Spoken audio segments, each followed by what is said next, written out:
নমস্কার। আজকে from Dolly's recipe বুকে আমি আপনাদের সাথে শেয়ার করব আলু পটল কুমড়ো দিয়ে একটা টক ঝাল রেসিপি।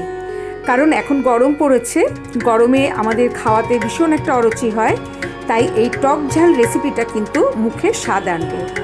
সেই জন্য আজকে আমি আপনাদের সাথে এটা শেয়ার করছি। তবে রান্না শুরু করার আগে আপনাদের সকলকে জানাই আমার অন্তরের ভালোবাসা। তো চলুন আমরা রান্নাটা এখন শুরু করি। আমি এই রান্নাটা করার জন্যে নিয়েছি, দেখুন, পটল। এখানে 4টে পটল আছে, এরমভাবে ছোট ছোট টুকরো করে নিয়েছি। একটা আলু আছে খোসা ছাড়িয়ে, সেটাও এইভাবে টুকরো করে নিয়েছি। আর নিয়েছি কিছুটা কুমড়ো, সেটাও এরকম ডুমো ডুমো করে কেটে নিয়েছি। আর একটা বড় পেঁয়াজ এরম ছোট ছোট করে কুচিয়ে নিয়েছি এরমভাবে।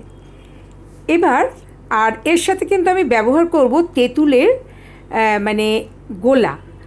এবার আমি কড়াই গ্যাসে বসিয়ে পরিমাণ মতো সর্ষের তেল দিয়ে দিচ্ছি।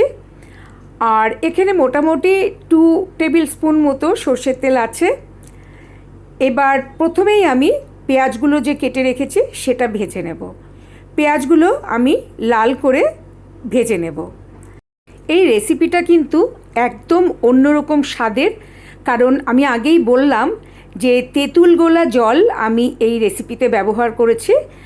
আর গরমে তো খুবই ভালো লাগবে। এবার আমি সবজিগুলো সব একে একে দিয়ে দিচ্ছি পেঁয়াজটা ভাজার পর। দেখুন এরম সব দিয়ে দিলাম। এখন এটা আমি প্রায় 3-4 মিনিট মতো মানে ভালো করে ভেজে নেব সবজিগুলো। আর প্রথমেই আমি কিন্তু এখানে লবণ ব্যবহার করব না, কারণ লবণ ব্যবহার করলে একটা ময়েশ্চার ছাড়তে থাকে, তাতে ফ্রাই ভালো হতে চাইবে না, তাই কিছুটা ফ্রাই করে তারপরে লবণ ব্যবহার করব। মোটামুটি মিনিট 3 মতো ভাজার পর এখন এখানে আমি পরিমাণ মতো লবণ দিয়ে দিচ্ছি। আর তারপরে আবার আমি এটা 2 মিনিট মতো ভেজে নেব। এই রান্নাটা খেতে খুবই সুন্দর হয়। আর টক ঝাল বলে গরমকালে কিন্তু এটা ভীষণই একটা সুন্দর রান্না। এবার এখানে দেখুন আমি 4 কোয়া রসুন আর হাফ ইঞ্চি মতো আদা এইভাবে পেস্ট করে রেখেছি। প্রথমে আদা দিয়ে দিলাম, এবার রসুন দিয়ে দিচ্ছি। রসুনের কোয়াগুলো একটু বড় সাইজের ছিল।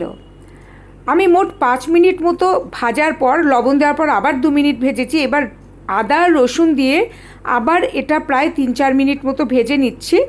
আর আমি কিন্তু রান্নাটা মিডিয়ামে রেখে, মানে গ্যাসের ফ্লেম মিডিয়ামে রেখে করছি। আর এখানে আমি যতক্ষণ পর্যন্ত না আদা রসুনের কাঁচা ভাবটা চলে যাচ্ছে ততক্ষণ পর্যন্ত এটা আমি নাড়াচাড়া করে নিলাম। এবার এখানে আমি হাফ টিস্পুন হলুদ আর হাফ টিস্পুন শুকনো লঙ্কার গুঁড়ো মানে ভিজিয়ে রেখেছিলাম, কারণ যেহেতু গুঁড়ো মশলা তাই আমি জল দিয়ে ভিজিয়ে রেখেছিলাম। এবার এটাও এর মধ্যে দিয়ে ভালো করে মেখে মানে ঘেঁটে নিচ্ছি বা নেড়ে নিচ্ছি যতক্ষণ পর্যন্ত না এই কাঁচা মশলাটা কষানো হচ্ছে, ততক্ষণ এটা কষিয়ে যাব। প্রায় আরও 2 মিনিট মতো আমি এটা কষালাম। এখন এখানে আমি জল ব্যবহার করব। যে ছোট বাটিটায় দেখুন আমি হলুদ আর শুকনো লঙ্কা গুলে রেখেছিলাম, সেই বাটিটাই ধুয়ে জল দিচ্ছি। এখানে আমি মোটামুটি 4 বাটি মতো জল দেব।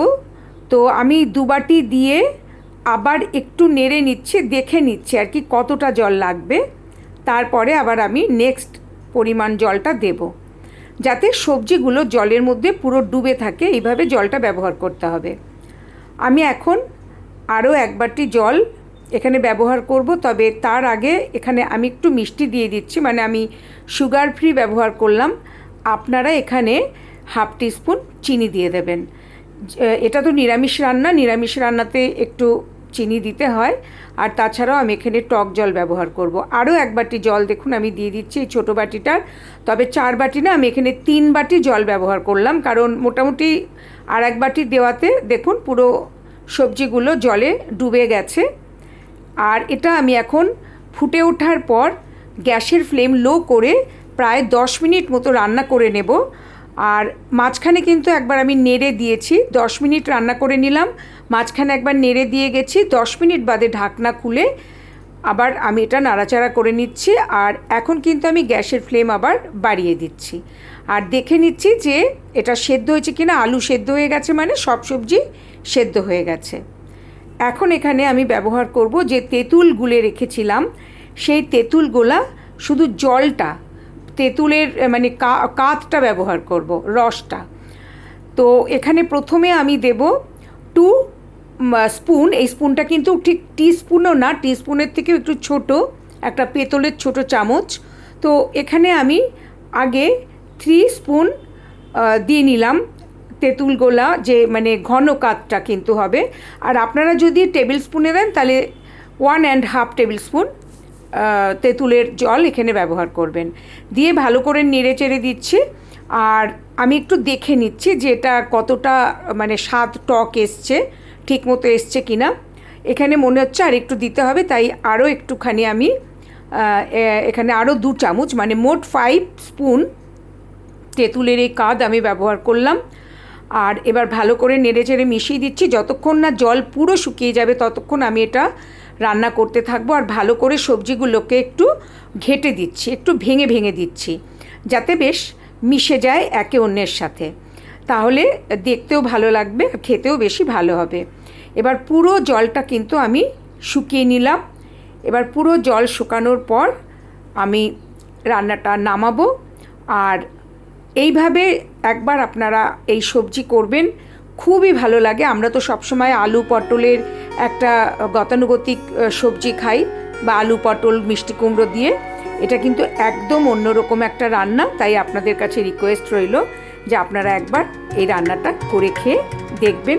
আর আমার চ্যানেলটা সাবস্ক্রাইব করার জন্য অনুরোধ রইল। পাশের বেল আইকনটা প্রেস করে দিলে আমার সব রান্নার নোটিফিকেশন আপনারা পেয়ে যাবেন। আর যদি রান্নাটা ভালো লাগে তাহলে লাইক করার জন্য অনুরোধ রইল, আর কমেন্ট আর শেয়ার করার জন্য অনুরোধ রইল। আমি আবার আসবো নতুন কোনো রান্না নিয়ে আপনাদের কাছে। আজকের মতো সবাইকে জানাই আমার নমস্কার।